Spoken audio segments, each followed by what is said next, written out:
Mein Beileid.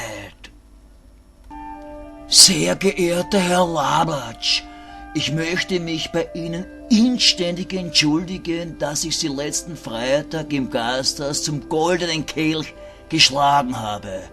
Es tut mir furchtbar leid, dass ich im Bierrausch außer Sinnen war und Sie nicht mehr leben.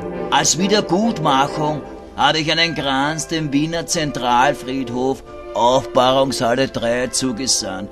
Und es ist mit dem dortigen Beerdigungsinstitut telefonisch ausgemacht worden, wenn der Aufbahrungshallenpfarrer Ihren Namen, sprich Johann Labatsch, den Begräbniszeremoniengästen sagt, legt automatisch der Obersargträger meinen Kranz auf Ihren Sarg.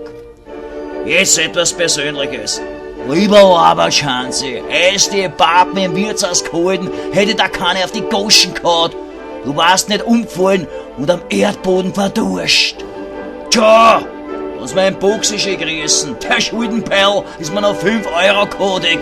Und sag ihm, der Schossen hab nicht ich ihn, sondern der Lustige, weißt du? Das ist der, was immer Witz erzählt, die mir tödlich ausgingen. Wurscht.